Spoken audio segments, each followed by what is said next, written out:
Sign up to The Economist for in-depth curated expert analysis of world events and topics ranging from business and culture to science and technology. You'll get the weekly digital edition, online-only articles, curated newsletters on politics, the markets, science, culture and China, and full access to The Economist Podcast Plus. The Economist is independent journalism for independent thinking. Go to economist.com and get your first month free. This program contains subject matter and language that may be disturbing to some viewers. Your discretion is advised. Savaged, unfiltered. Your host, Michael Gardner.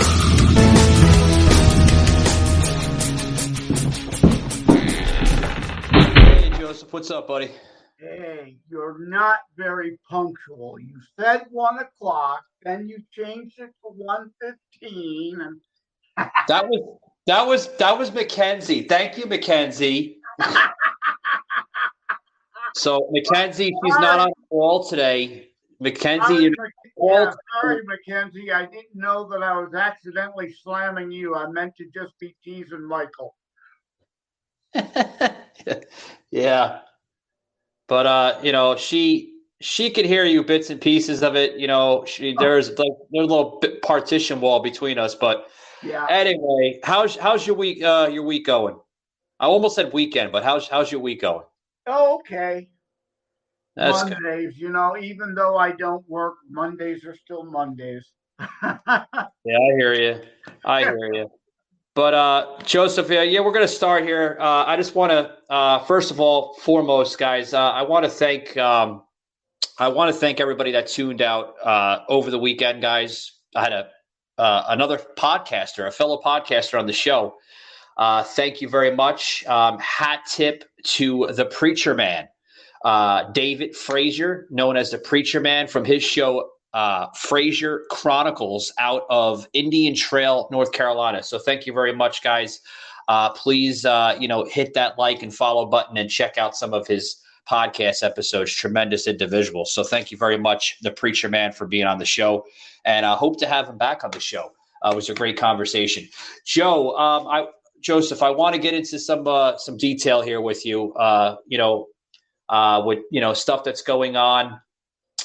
First and foremost, before we get into that, dig into that, I want to thank people that came out to the Melbourne Auditorium this past week in Melbourne, Florida. U.S. Senator Marco Rubio was basically using that venue in that auditorium there in Central Florida, Brevard County, Florida, also known as the Space Coast area of Florida. It's roughly only about maybe 25 minutes south of Cape Canaveral, was introduced, guys, to a very, very large crowd this past Saturday. So it was just a few days ago during the event called Hot Dogs, Apple Pie, and Marco Rubio.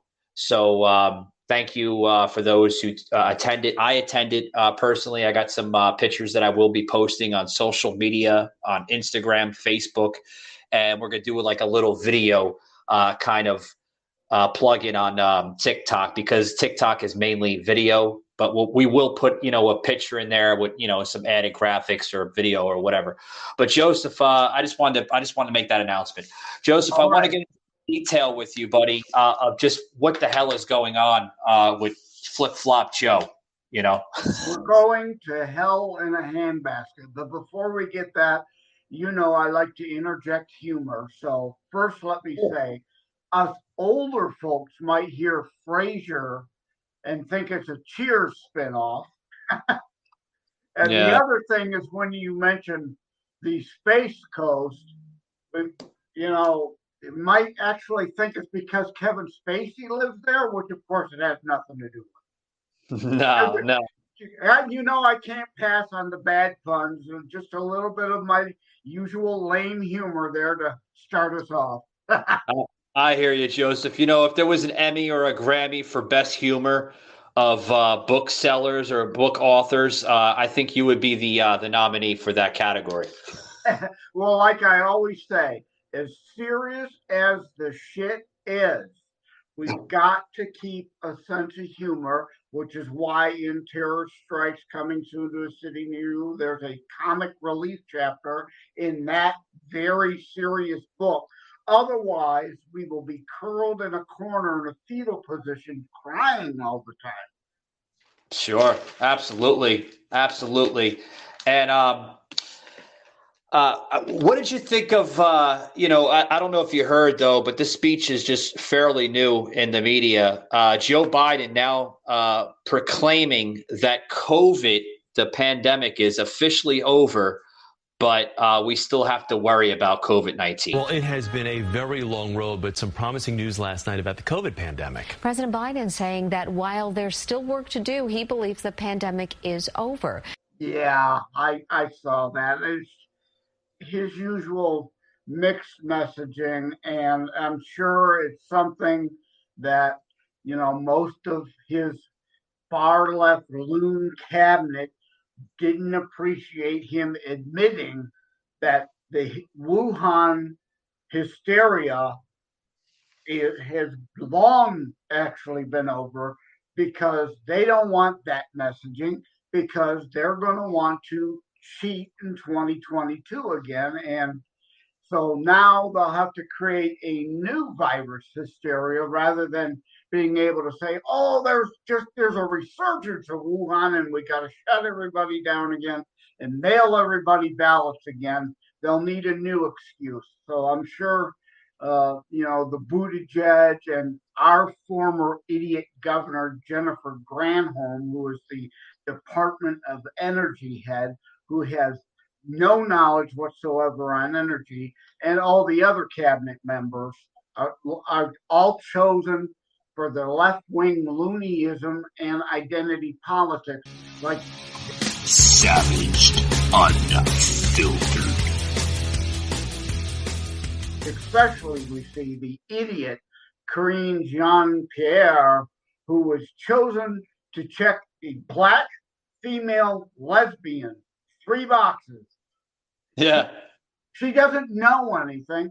She gets asked questions. She has to rummage through folders to read a response because she doesn't know anything. You could program a computer to put up there to answer questions better than Karine Jean-Pierre. Yeah, it's Karine Jean, Jean. Thank you. Yeah. She's no different than the former press secretary Peppermint Patty there, Jen Psaki. They both relate. They can't answer questions. They're constantly, they're doing that. What the Biden administration has been known now for like the last year and a half, going on 2 years, right? Almost 2 years.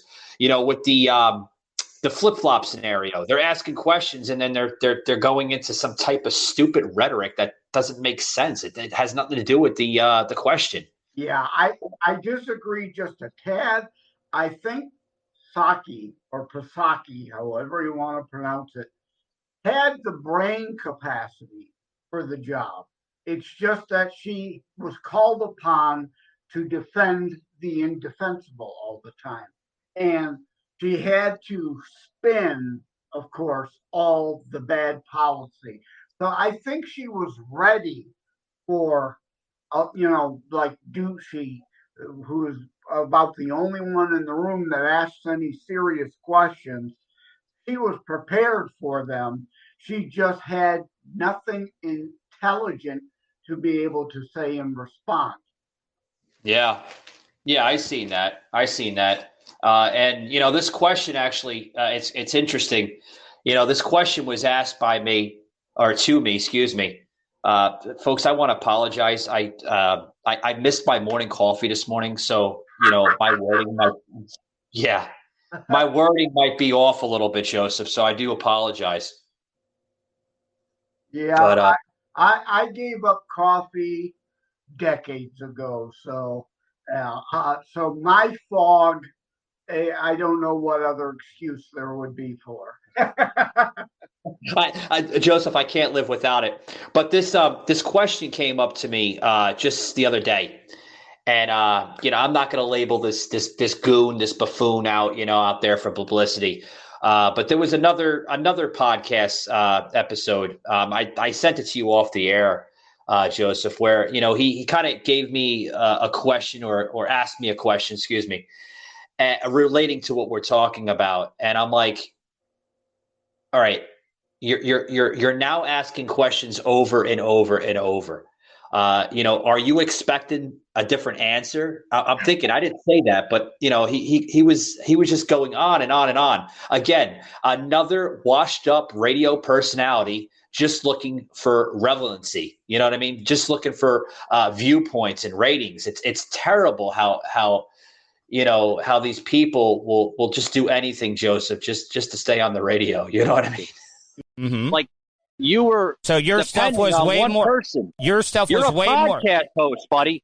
You're telling me, as a podcast host and a content creator, you depend on one person. No, I did a great show. Your entire fucking show. I did a great show last night because one person can't go on it. Are you kidding me? I have basically given you a man that's been in the business for 20 years. You can't carry a show when unlike other radio guys. I'm not going to talk over you. I'm going to let you say what you want to say and stuff. Professional. You're calling somebody out. And you're getting to a personal demeanor. All right, so yeah, I know especially when you're recording an episode, a lot of shady podcasters, which you're not one, you're one of the good ones, but there are shady ones out there who indeed will ask a question over and over in hopes of getting some different bit of language that they can edit out of context to distort and twist an opinion or position.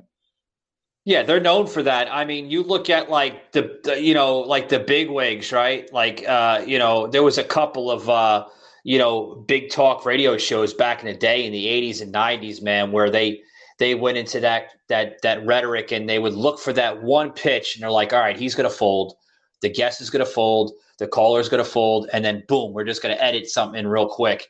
It's shady. It's pathetic. And, I'm not one of those. And I thank you, Joseph, for recognizing that of myself, it's just like, come on, guys, are you that bland of a show where you're going to bring somebody on, just to try to belittle them or use them as, to make yourself more relevant, into the industry? It's pathetic, Joseph. It really is. Yeah, and all you can do as a guest, if they keep fishing to try to get some sort of different answer of the same question, is to say, I already answered that. I've got nothing more to add on that topic. Yeah, absolutely. I mean, I think I was perfectly clear with him on this. And, I said, listen, I gave you my answer. I had to cancel. I was supposed to be on a show like the day before, but I had to cancel because, I had some commitments I had to attend to, some family issues. And then I actually was in Georgia last week for a Republican conference, for the Pray Vote. What the hell was it called again? Pray Vote Standard or something. I forgot the last one, but it was basically it was a Republican conference right out of Atlanta, Georgia. So some of the shows I was like pretty much doing like right out of the comforts of the freaking hotel. Yeah, so it sounds like they tried to play on the Eat, Pray, Love success, and so that was Pray Vote something, huh? Pretty much, yeah. They were going to basically the conference that I attended to, and I wanted to attend to that conference is because the message that they were trying to bring out. It was ran by the Republican committee out of Central Georgia, which is a very small section of Atlanta, and it was held in Dunwoody, Atlanta, which is like the north end of Atlanta, not too far from where I used to live, actually. And yeah, it was basically intended for, voting integrity, to pretty much try to end the ballot boxes in Atlanta or, around the surrounding area, which is great. I hope other states, kind of go to that avenue. But, folks, I made a mistake. I went on a show and, it was just hogwash. It was a simple attack. And, I've learned my lesson, and I know that these people are just there for, either publicity or they're just there to, make themselves more relevant in the industry. Again, a washed up radio personality from another show. I'm not saying the other show for publicity issues, but it's just another radio. Hey guys, this show is now on Amazon Music and Audible. That's right. Gonna want to check us out on Amazon Audible and Amazon Music. Great set of platforms. We are so honored and grateful to be part of the Amazon team. And we're honored that they are allowing us to be launched on those two major platforms. So thank you to our new friends here on Amazon Music and Audible. Unfiltered. But it's just another radio personality that's washed up, that's just trying to, stay relevant, and he's doing whatever it takes. So, Yeah, I was on such a show where, again, I won't give the name, but it's run by an atheist, and he invited me on to talk about my book, knowing that there are, issues of faith in my book. And his whole shtick is to lure people on and then basically spend an hour attacking their Christianity. But, it ended up being fun. I felt I gave it back to him. and I don't regret being on it. I sure as heck won't be on any show ever again, but, Yeah, well, just look at it. Just look at it at this, Joseph. Like I looked at, being on, these past couple of shows that, kind of used me as leverage a little bit. Just think of this. Just think of the base that you created for your book. They heard your voice. They, whether it was a video, what was it, video or was it audio? That one was audio only. Oh, okay. So they heard your voice, right? They heard some of your content, your book and everything. Just look at it as free publicity, exactly. Free marketing. You know what I mean? So it's not likely, though, anyone in his audience was going to buy my book, but it shows integrity on my part, as what you did, integrity on your part, a willingness to go into unfriendly territory and hold your own. Yeah. And you'd be surprised. Maybe some of his listeners will tune into your book or, check it out, just out of curiosity. You never know, Joseph. You'd be very surprised of some of the audience that you attach yourself to. Yeah, you're right. In the you never know category, I will give one other podcast a shout out. Paranormal Phil. Now, you could tell right by the title, he normally deals in ghosts and orbs and UFOs and psychic phenomena and that. And I actually had a couple of stories that I could relate to that audience, but he said, no, I want you on strictly to talk about your book. And I was flabbergasted, but, like you do, he also, Paranormal Phil wanted an occasional episode here and there that wasn't the same old shtick like you and I did the movies episode last week. That was a lot of fun. It was something different and a change of pace every once in a while for your audience. Oh yeah, that was extremely fun. And I had a comment that came in from TikTok, because I love plugging in those teasers, on TikTok. And somebody commented in. I'm gonna have to send a screenshot of it. I don't know, Mackenzie, does TikTok allow screenshots? They do? Okay. So I'm gonna have to send a screenshot to you, Joseph, like when we get off the air here, because the comment came in where they actually applauded you for the one part of the segment where you got into what the hell was that movie? You got into that one movie with shit. I don't have the damn clip. Do you remember what it was about or who was in it?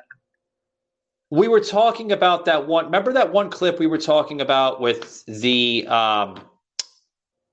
it wasn't part of your favorite movies, but you plugged it in anyway because you thought it was very fascinating and interesting. The artist? The artist?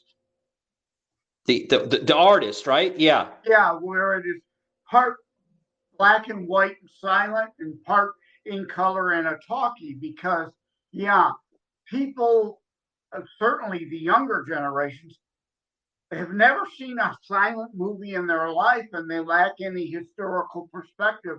So the artist is indeed a modern movie to give you a feel of what life and time was like back during your grandpa's days. Yeah, that was the movie that he was thank you, Mackenzie. You got to catch me on the right stuff or I'm going to sound like a jackass on the show. Thank you. But anyway, guys, I just thought I'd, kind of go into a couple little segments there. I want to get into this poll here. Joseph, I don't know if the polls are similar to, what they are here in Florida, but this poll coming out here in Florida, Joseph, that now 3.6% more women than men are being added to the voter rolls. I've seen something similar to that, and it's very apropos that you bring that up because before I came on with you, I am literally putting together a fourth piece because I just joined the Liberty Beacon team, the libertybeacon.com. So not this coming weekend, I've got a piece on school reform needed now, but I'm putting together for the following weekend about polls. The difference between a standard poll and a push poll, how polls are weighted, and all those things. Because this time of the year, I don't have reason to doubt that as I think that would be more a scientific data point than a poll itself.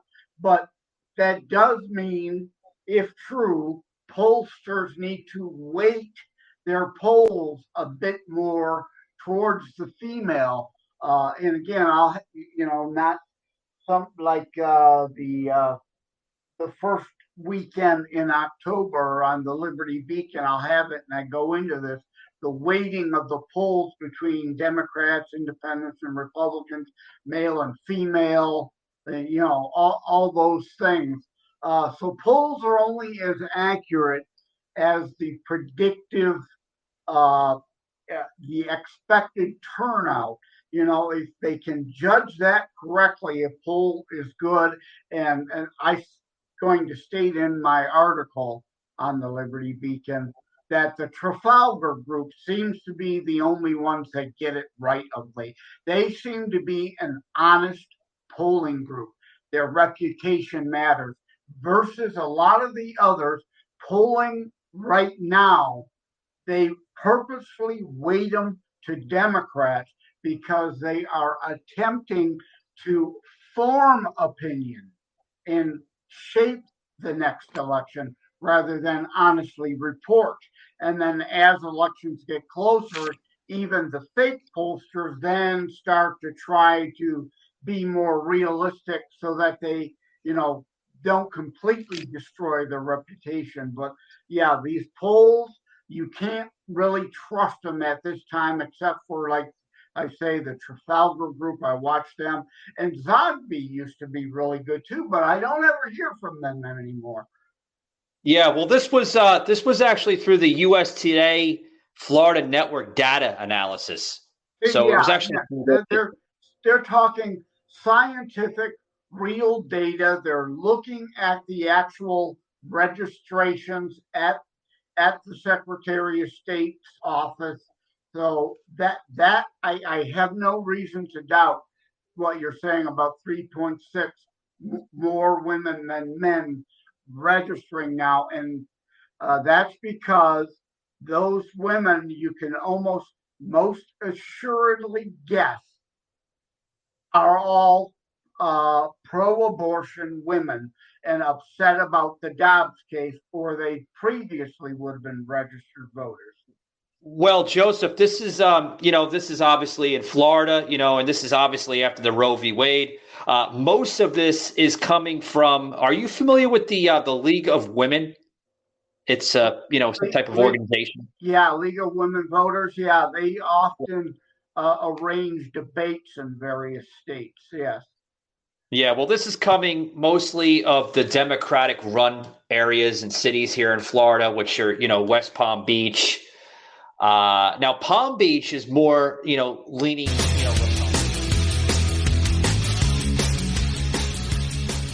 but West Palm, in that whole downtown West Palm Beach district, that's mainly Democrat.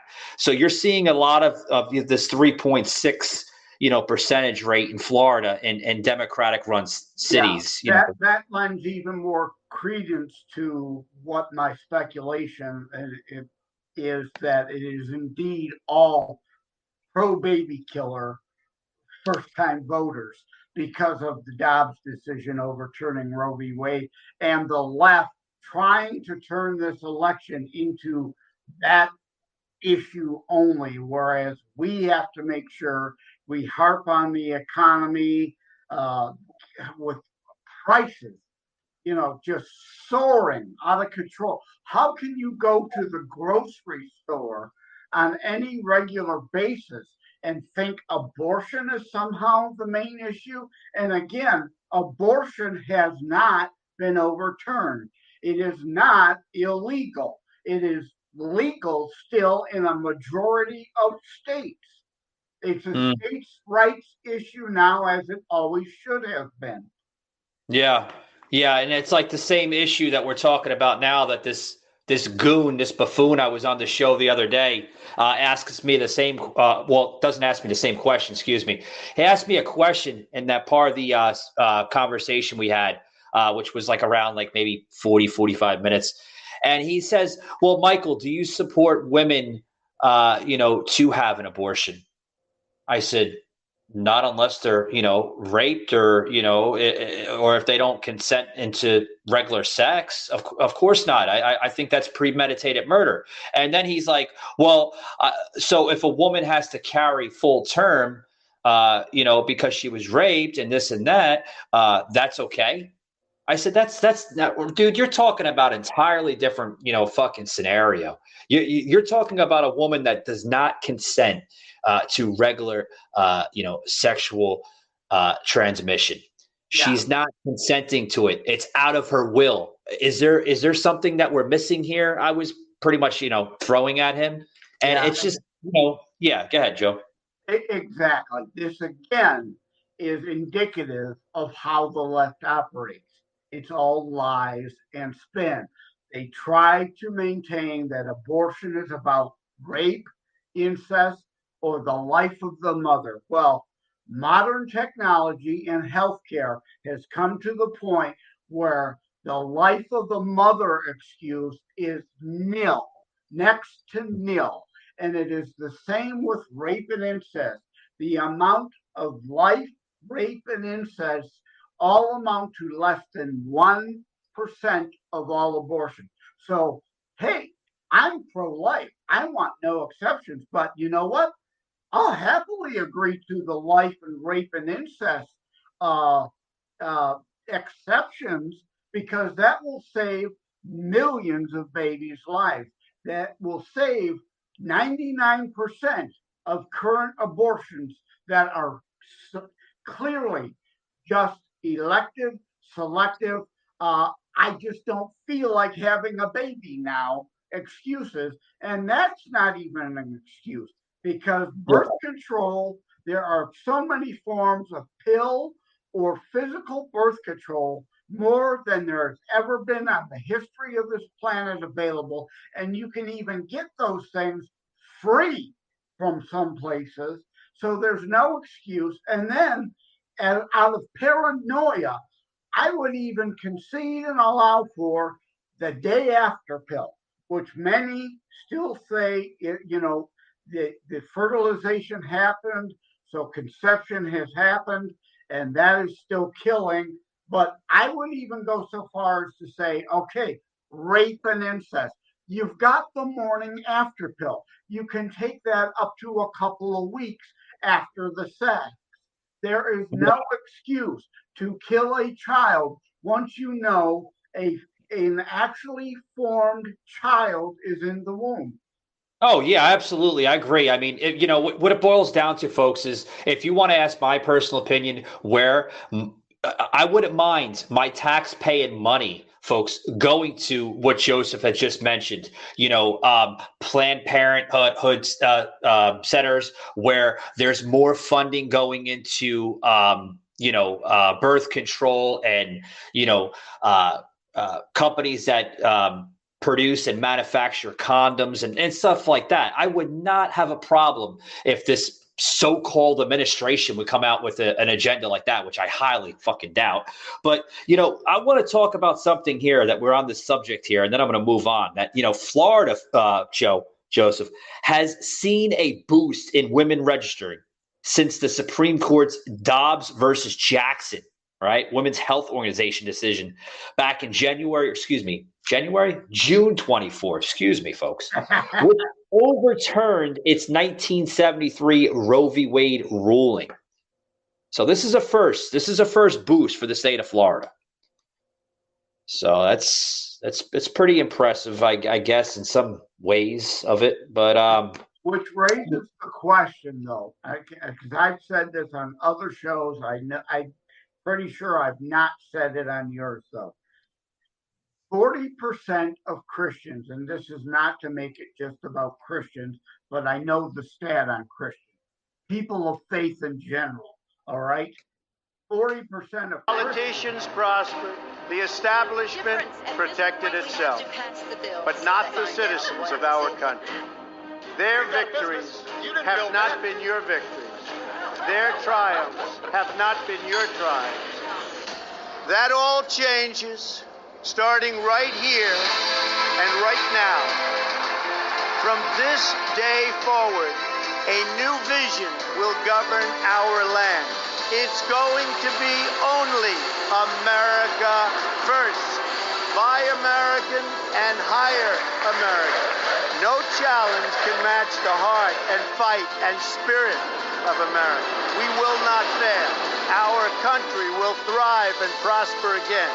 We will reinforce old alliances and form new ones and unite the civilized world against radical Islamic terrorism, which we will eradicate completely from the face of the earth. We will be protected by the great men and women of our military and law enforcement. We will bring back our jobs. We will bring back our borders. We will bring back our wealth. And we will bring back our dreams. We will face challenges. We will confront hardships. But we will get the job done. Together we will determine the course of America and the world for many, many years to come. This moment is your moment. It belongs to you. Demonstrated are not even registered to vote. If you are a person of faith, how can you not be registered to vote? Neil Mammon has a great book out called Jesus is Involved in Politics. I do not get how people of faith think that you're not supposed to be involved in worldly politics. They've obviously never read Romans. To me, you have to, your politics have to follow your faith, not the other way around. Fake Christians like Pelosi and Biden, who are pro-baby killer, allow their politics to encroach on their faith rather than the other way around. And if the 40% of Christians, most of whom would be constitutionalist conservatives leaning, would register to vote, and this goes to election fraud.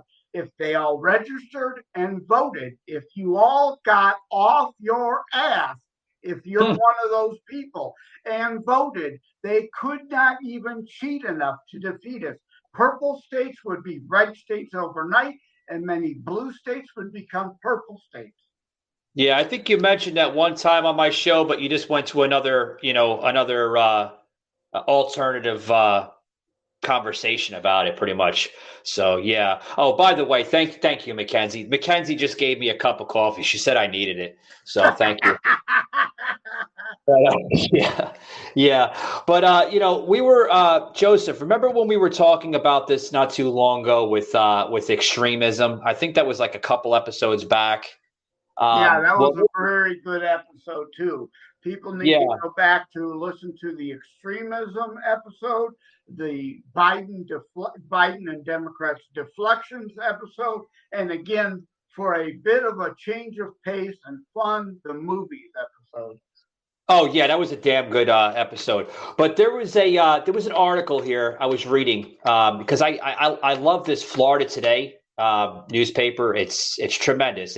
It's actually it like pretty much separates from the rest of the newspapers. It really does. Well, just in Florida Today, guys, there's an article that was out that, since we were talking about extremism just a couple episodes back, I want to kind of bring this into it because the type of episode that we're calling this today is We the People, We've Had Enough. And it pretty much represents this title very accurately. That extremism now, Joseph, the activity is now rising to 71%. And you can read this article, folks, on the FloridaToday.com website. It's roughly on, 3A? Yeah, page 3A. That Florida, just in the state of Florida, right, Joseph? 207 incidents in 2021, right? Versus 121 reports in 2020. Guess how many incidents right now in the state of Florida? I can't even begin to imagine. It's up there. It's roughly about almost 470. It's doubled. Now, hold on. A lot of it is going to be questions like, why has it doubled? You have a really, really super, governor known as Ron DeSantis. I thought he was supposed to protect the state and this and that. Well, he's doing a damn good job. He really is.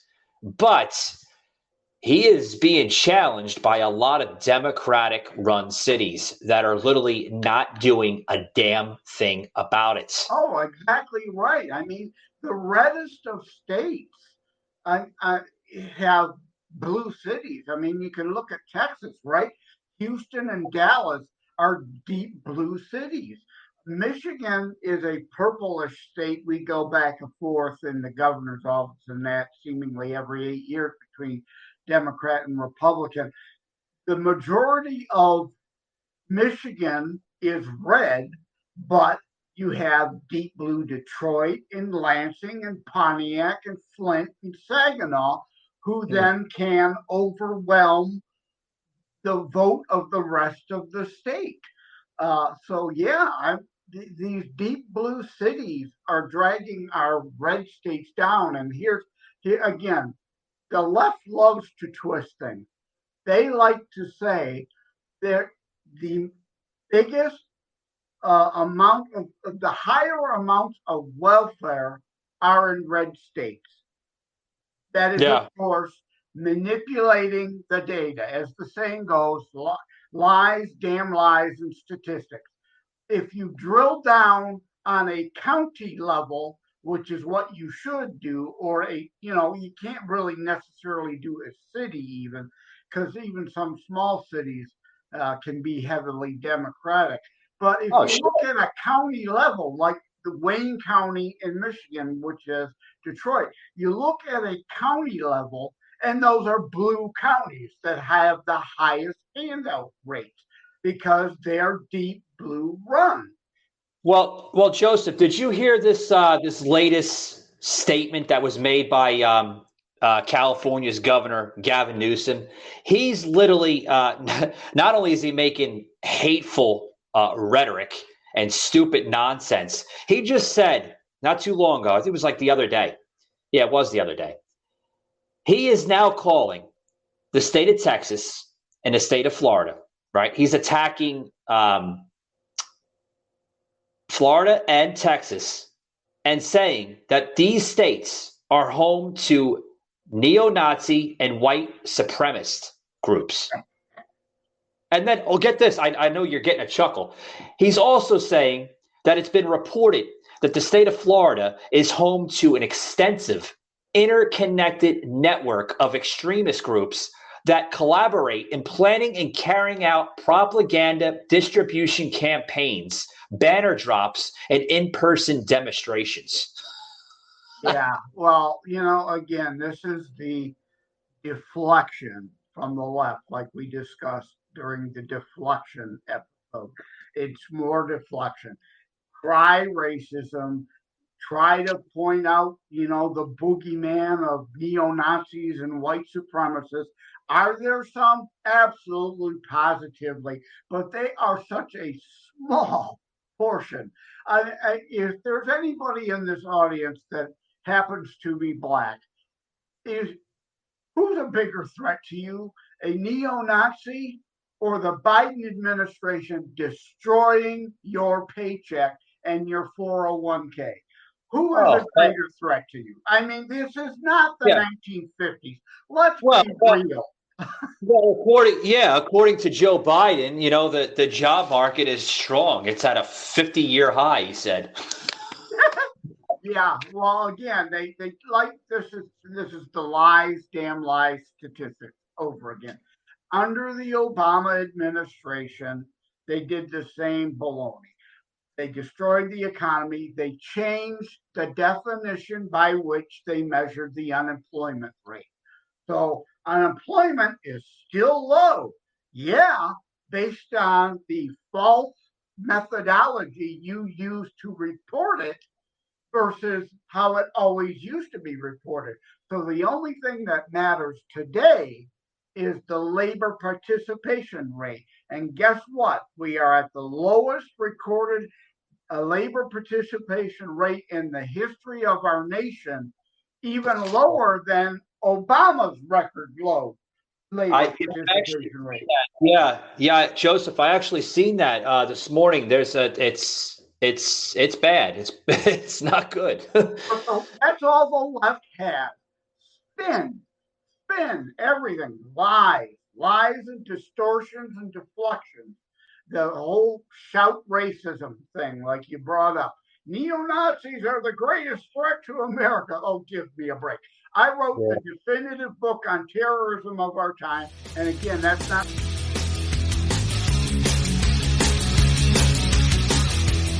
I'm saying it. Others say that. I just repeat it. Yeah. Neo-Nazi threats are next to nil. Do they exist? Yeah. But weren't they doing this shit like in the 70s too? I mean, this is nothing new, Joseph. Yeah, the left have always done this. Yeah, and they got away with it. It's less effective than Matchmaker.fm is the platform to connect guests with podcasters. Podcasters find your dream guests instantly based on their area of expertise. Filter by location, search based on keywords, and you can even get to know your guests by watching their video pitch. Found someone interesting? No problem. Contact guests instantly via chat and schedule a time to record. No more backwards and forwards via email. It's everything you need to manage your show and tell amazing stories. Guests easily connect with thousands of podcasters who are looking to interview storytellers and experts just like you right now. Easily find podcasts based on their category, location, and more, and pitch them directly within Matchmaker. Book more appearances more quickly and share your wisdom with millions of listeners all over the world. The best part? It's completely free to get started. Just sign up, choose whether you want to create a profile for your podcast or as a guest, or you can do both. Fill out a few details about yourself and you'll be ready to start making those connections within minutes.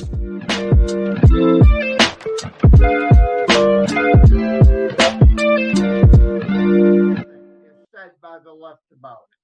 Yeah, folks, you hear Joseph. He's fired up, and I give him the floor all the time because he's speaking the truth. He's not giving you that narrative bullshit.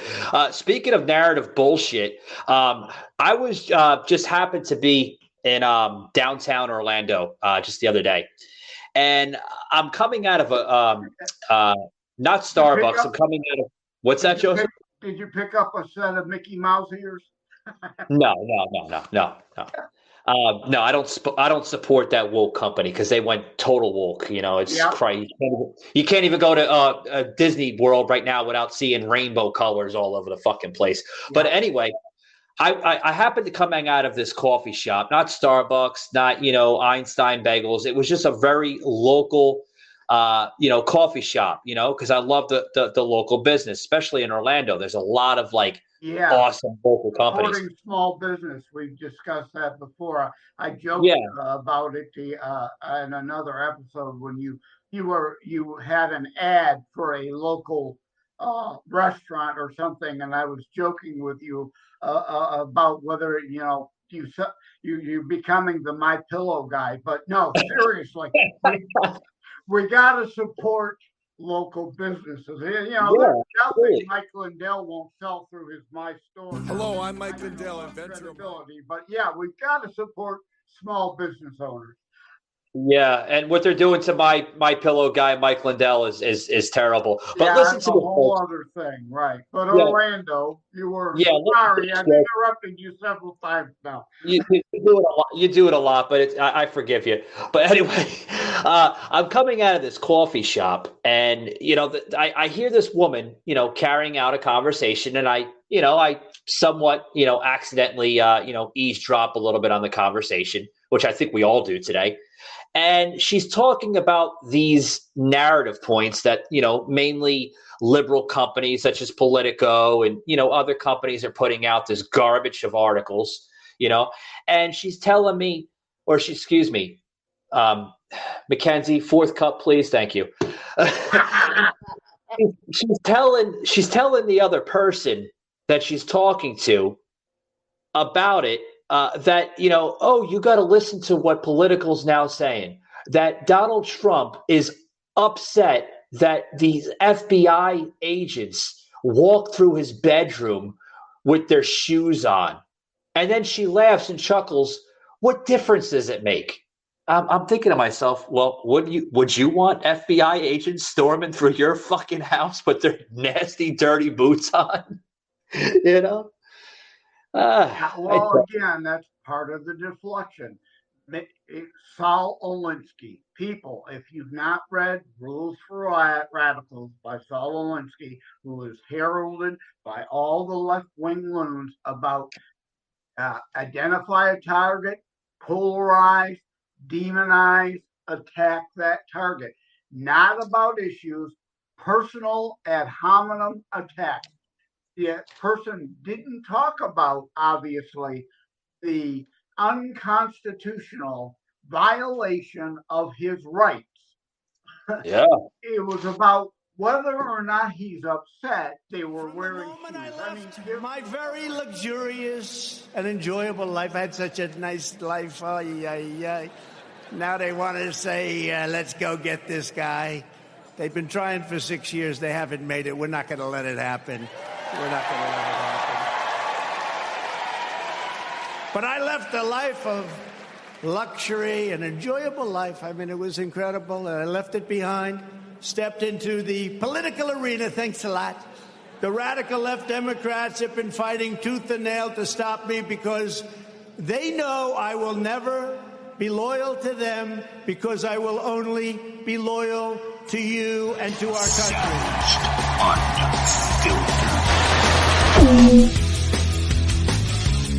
Certainly nothing about the warrant being overly broad, again, a violation, and allowing them to search Barron's bedroom, Melania's closet, and panty drawer. I mean, give me a break.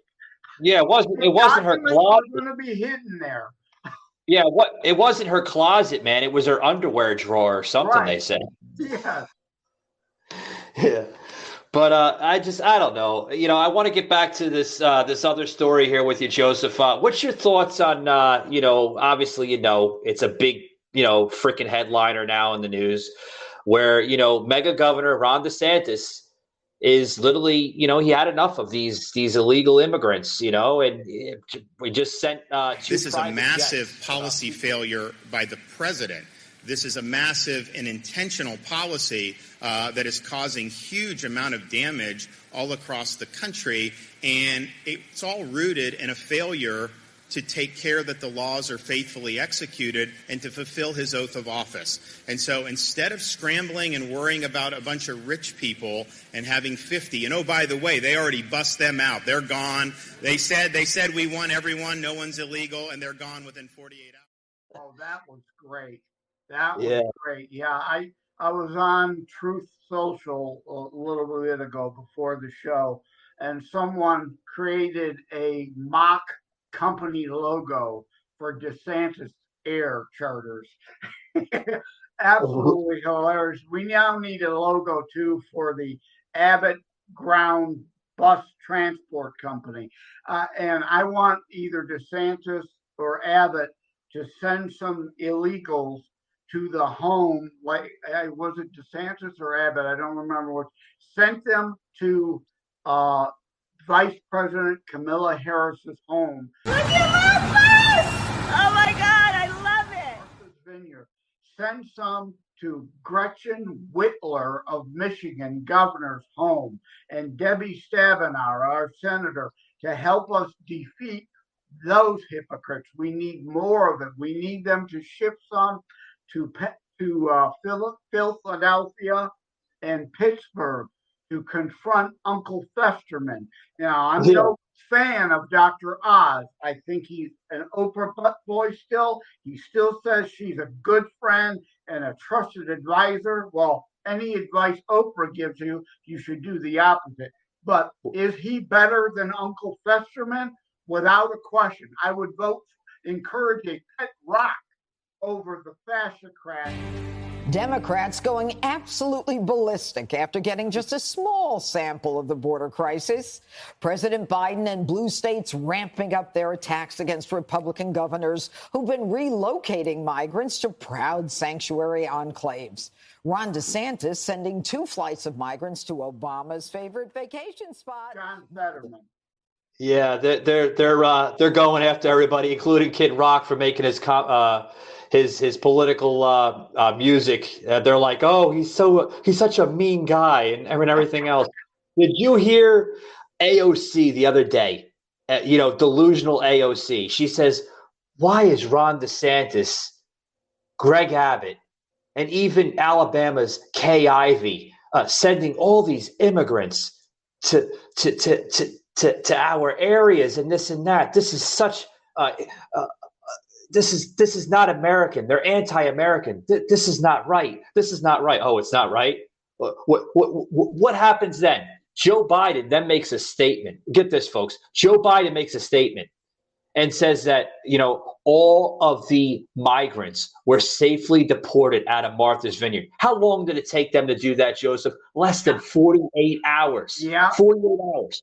Yeah, all these liberals who claim to be for open borders and declare themselves sanctuary cities, until some actually show up there, then their farcical hypocrisy shows. And I thank Abbott for being the first to do it, and DeSantis now with flights taking it to even another level. Kay Ivey's literally joining on the board too. Alabama's Kay Ivey. Yep. Well, it is forcing even CNN and MSNBC to acknowledge the fact where they have been trying to completely ignore the story before. So it's working. I saw a California Democrat on Newsmax a little earlier today coming out and demanding that Biden, so fellow Democrats, the very few moderates that still exist, are fed up too and saying this has to stop. And since you mentioned AOC, I hope people too, we had an episode on AOC the last month or so. That's worth going back to listen to to that whole episode about AOC because she is the hypocrite of all hypocrites of the left. Yeah, it was about a month ago, Joseph. But they have this new probe now that's targeting DeSantis, Massachusetts, somewhere in Massachusetts. Here, it's coming right out of Martha's Vineyard, not too far from between Massachusetts and New Hampshire. That authorities in Massachusetts said just yesterday that they have requested a federal human trafficking probe after Florida Governor Ron DeSantis claiming that Ron DeSantis may be in violation for using taxpayer money and also the Homeland Security sector of Florida to help aid in the transportation with these 50 Venezuelan migrants to Martha's Vineyard. So we do know that they're Venezuelan descent. Yeah, and hold on. None of these people are forced on. They're asked if they want to go. They agree to go. And even though the Florida legislature put a stipend of $12 million in the Florida budget to do this, specifically do this, and, and it completely ignoring that Biden in the middle of the night has been flying illegals all over the nation. So charge him with human trafficking first. Yeah. Did you hear the Massachusetts U.S. Attorney Rachel Rollins? She says that she was grateful to hear that that Massachusetts is pushing to get even the DOJ involved now after DeSantis. Yeah. And then get this. Listen to this, Joseph. That the migrants that were picked up in Texas, right? That was used under 12 million taxpayers, she says. That's terrible. No, what's terrible is that Biden is so quick into response to do something about it in Martha's Vineyard. Joseph, these are only 50 migrants. How come he's doing something for 50 migrants, but still denies going down to the southern border where the real crisis is and handling that? Joseph, this is why DeSantis, Greg Abbott, and even Kay Ivey and others are joining in this movement. They are doing this as a political move to show the Biden administration what type of crisis we have in the country. Yeah, and this further again shows the hypocrisy and one of the biggest reasons why Martha's Vineyard didn't want the 50 that they got. Because like you said, these are Venezuelan asylum seekers. These are legitimate asylum seekers. They know that these people are likely to be Republicans because it's the Democrats. They know darn well it's the Democrats that supported the Chavez socialist overthrow of the Democratic government prior to that in Venezuela, and that communism is destroying that country, and they're fleeing because they are actually being persecuted and have the threat of being killed in their own nation, as opposed to 99% of all the other illegals flowing over the border just because they want to come to raid our treasury because they know they'll get Obamacare and welfare. And some of them certainly want to work, no doubt, but most of them just want on our welfare system. They just want the generosity. They know the Democrats will give them to buy their vote. And it is important to be said about the immigration issue. I do discuss it in my book briefly. It's a national security issue. There has been more than 100 this year alone caught. That's caught. How many have got away we don't know about? But 100 caught from terrorist funding nations that are on our terror watch list. And overall, immigrants from more than 200 nations on this planet. These aren't all Mexicans and Colombians and Argentinians and South Americans. These are people from all over the planet, flying into Mexico and flooding across our border. They are a terrorist picture. Yeah, Joseph, they're painting the picture where, some of these migrants have traveled thousands of miles and this and that. And, they get here and what are they doing? They're wearing Nike shoes. They're wearing, branded type of backpacks and, they have new shirts and new jeans on. Yeah, right. They're private fucking helicopters that drop them off about a mile or two from the border. They paint that Hollywood little stunt of an act. And that's that. And then, the media comes in right at the correct timing and they do all their manipulation of talk points. And, they want sympathy from the American people and this and that, Exactly. Not to fat shame. This is not about fat. Yeah. But look at these people. They're not hard up. They're well fed. They're not starving to death people either. Because the left is well funding these people all through South America and Mexico in order to flood our borders. Instead of having charities to help American citizens, they want to help others illegally flood our country while veterans suffer, average Americans suffer. They don't give one shit about American citizens. Yeah, Joseph, I was about to mention here, we don't have a problem like that here in Florida. DeSantis is setting up all these little, basically, he's calling them human ports. And what I mean by that is this is fairly new, probably in media. I don't know if you ever heard of this term.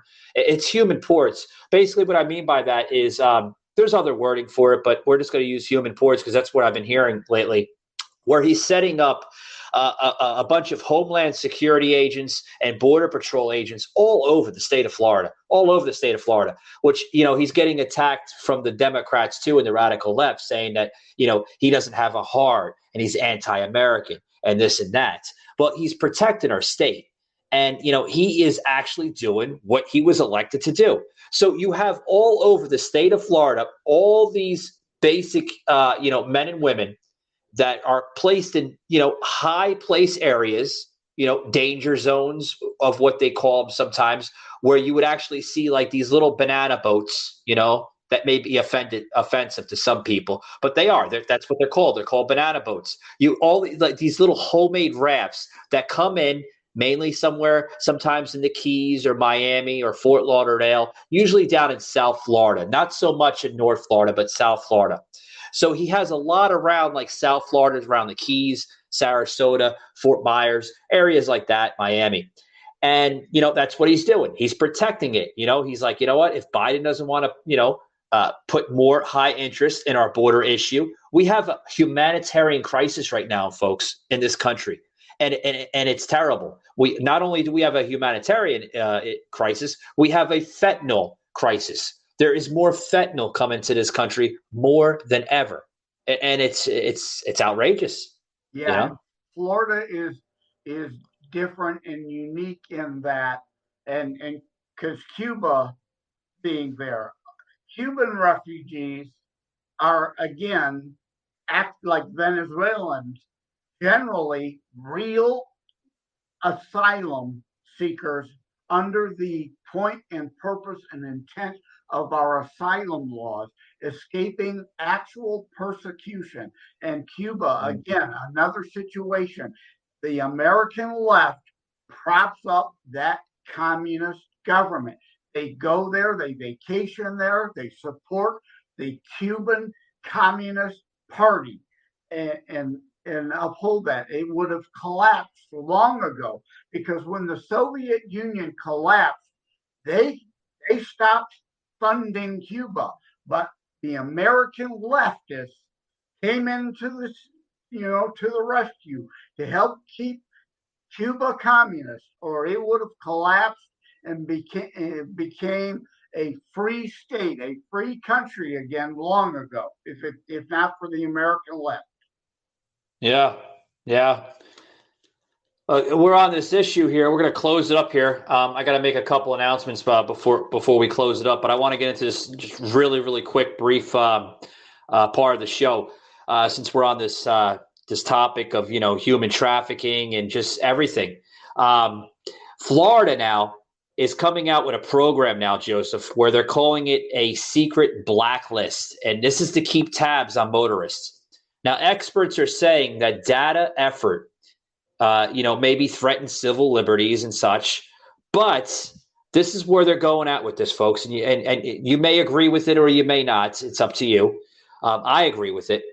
That Florida is using electronic toll plazas spaced across 628 miles of highways to capture images and data of passing vehicles.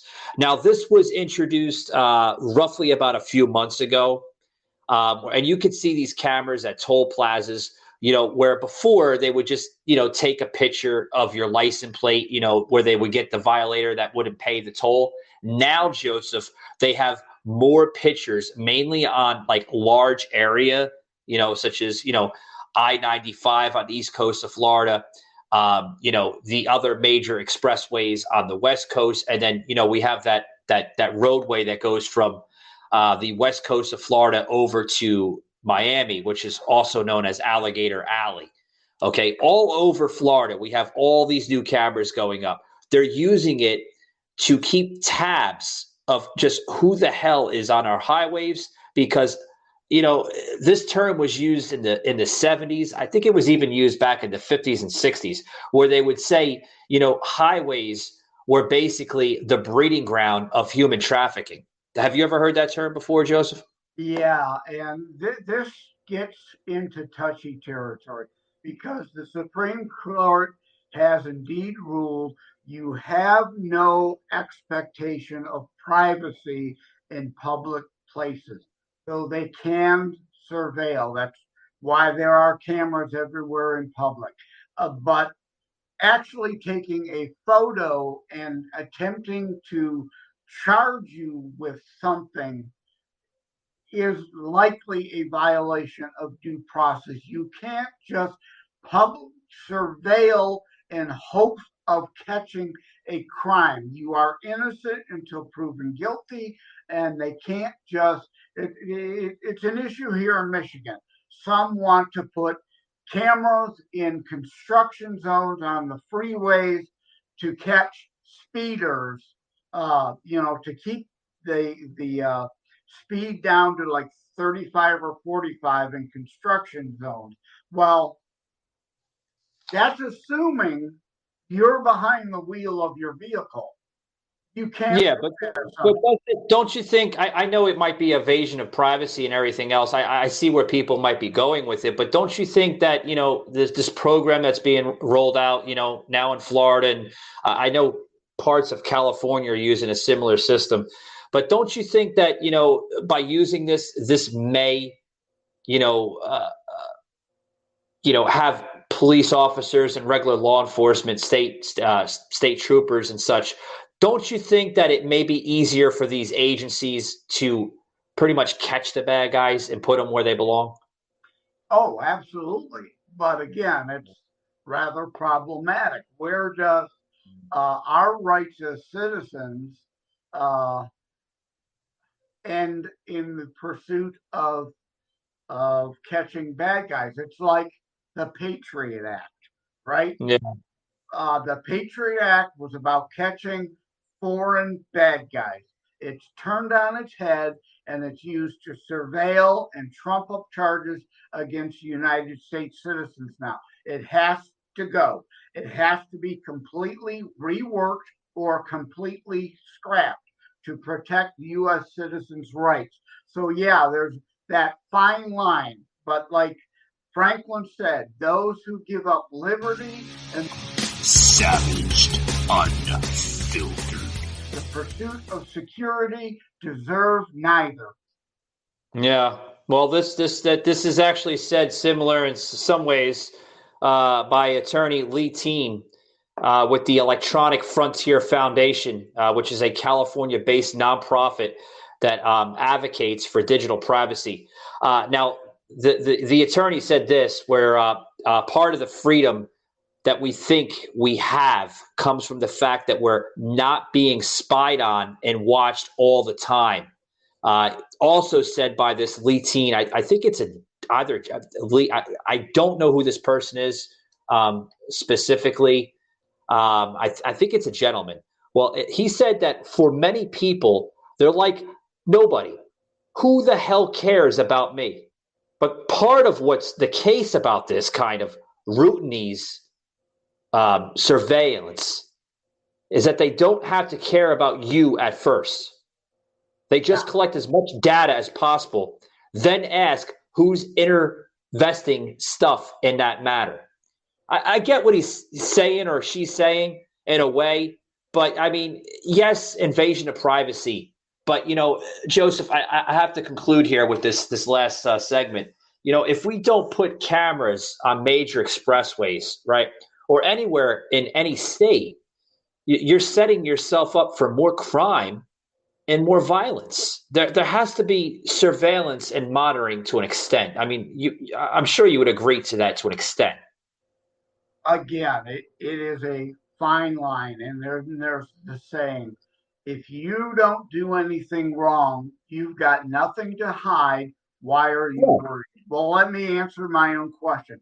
Have you not been fucking paying attention the last 10 years at the political persecution of people who have actually done nothing wrong for political purposes? We are turned into a third world country. So 50 years ago, that may have been okay, but it's the slippery slope.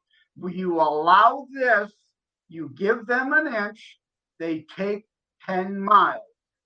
Yeah. Yeah, I heard that term before too, because I used that term too just recently. And I put a comment out on TikTok, and a fellow TikToker, another content creator, basically laughed at me and said, a third world nation or a banana republic? Are you fucking stupid? Like, what are you smoking? And then I'm laughing at myself, and I'm showing the comment to Mackenzie, and she's laughing too, and she's like, apparently this guy is living under a rock because he absolutely has no idea what the hell's going on. It's clearly a CNN or MSNBC viewer. These people live a delusion.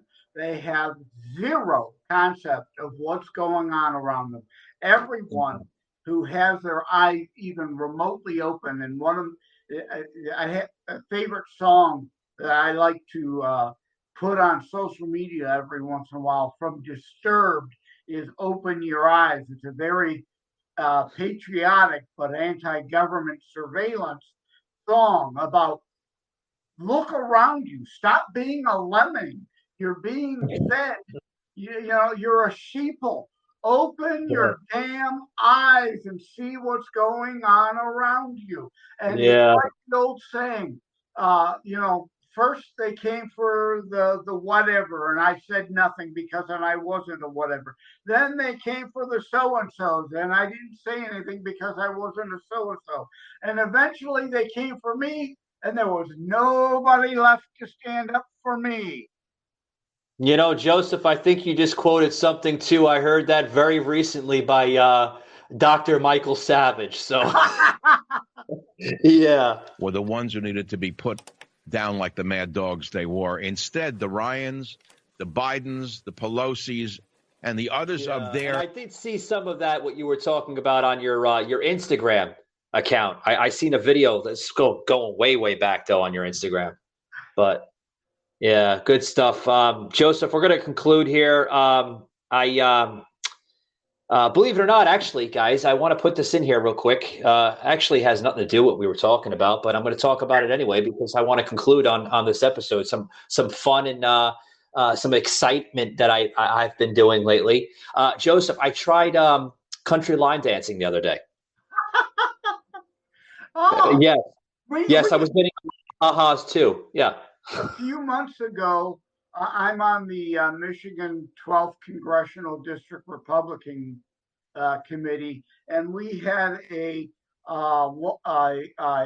First Responders Appreciation Day at a country bar where we all did line dancing too, as just kind of part of a fun thing. But it was about first responders appreciation. So, so that's funny. It's fun. It's certainly not something I do much. And, I go back to the disco days, so I knew all those line dances back then, the hustle and all that stuff. So I didn't do the country line dancing because it's really kind of just disco line dancing now to country music, but stuff like that. Yeah, I was going to ask, how was the disco era in the 1970s there in Detroit? It was pretty good, pretty fun. We had a local disco that we went to and enjoyed a lot. So Motor City was very well alive under the disco era then, huh? Oh, yeah. And also local radio station, WRIF Rock. I'm sure a lot of other stations around the country were engaged in that Citizens Against the Disco Sucks movement. And that, but I've always liked every kind of music. And it's not like, I like country, I like disco. It's not like disco went away. It's just called dance techno now or whatever, dance and techno, and it didn't go away. It still exists. And even Kiss recorded a disco song. The Rolling Stones did a 12-inch single version of, I forget what song it was, for the discos. So give me a break on this disco versus rock thing. I like all music, even back to classical, country, jazz, rock, pop, rap.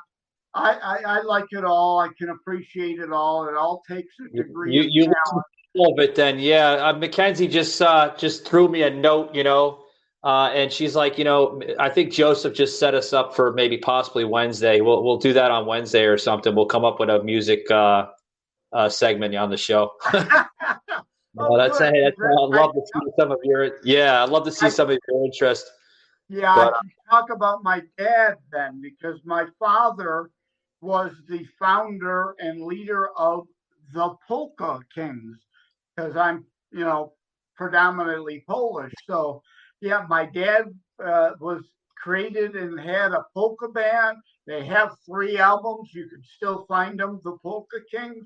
And, yeah, I love music. And you mentioned my Instagram. Just before we go, I want to throw out, I'm Jay Leonard Detroit on Instagram and actually most social media. I'm not on TikTok, but I'm on Parler, Freely, MeWe, Truth, virtually every platform. I'm Jay Leonard Detroit. And again, there's no Owen Leonard. If you don't know that yet from all the episodes I've been on with Michael.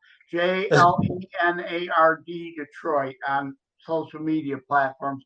Hopefully people will look me up. I'll follow you back. Yeah, we got a whole library of Joseph on the show, guys. You highly suggest you check it out. Joseph, you mentioned Polka King. When I hear Polka King, it reminds me of the movie with John Candy from Home Alone. Yeah. The Polka Kings. That was Planes, Trains, and Automobiles, right? I think so, yeah. Yeah, we didn't discuss that in our movies episode, right? We should have. Yeah, we should have. But Joseph, we're going to close it out here, buddy. Thank you for being part of today's show. Guys, before you go, Joseph, I got to make a couple announcements here. First and foremost, guys, we have a guest joining us here this upcoming week. I got the semi-confirmation from him, just waiting for the third. I always usually throw it out like 2 or 3 emails sometimes. Myself and Mackenzie does it. We're going to have a gentleman by the name of Kevin Palarami, if I'm pronouncing his name right. He's an author and writer, and he goes into a lot of different types of work. We're also having a couple guests joining us. We have a guest joining us from the UK, Dr. Karaj Pazadi. Guys, I'm terrible with the pronunciation sometimes. But, just check out some of these guest spots. I put them out on social media, on Instagram, all the guest appearances coming on the show. Tremendous type of different guest. I know we have a couple coming from the UK again. We're also, get this, Joseph, we're also re-inviting the Therapy Twins back on the air for part 2. It was only 45 minutes that we had the Therapy Twins on for the first part, but we're going to give them a little bit more time for the second part because, some of the listeners, especially the ones on TikTok, are commenting back on that episode. We need more of the Therapy Twins. And I'm like, all right, well, I'm going to do not only what's best for the show, but what's best for, business in the industry of podcasting. So check out the Therapy Twins back on the airwaves this upcoming 29th of this month. So you're going to want to check them out. They're hilarious. They're full of humor. And some of it's raunchy, don't get me wrong, but it's so comical. And it's actually it's going to be a good show. Joseph, I'm out of words. I'm out of breath. You probably need another cup of coffee even. No. I had 3 already. Mackenzie's going to throw me another one, but I think if I have another cup of coffee, it's going to give me the shits, and I don't want that. But guys, you heard it. I'm Michael Gardner. This is Joseph M. Leonard, the author of Terror Strikes Coming to a City Near You. With that being said, guys, thank you for tuning in, and we will see you this upcoming Wednesday. Joseph's going to be back on the panel. So thank you very much again, Joseph, and you have a good day, man. Yeah, take care. God bless. All right, buddy.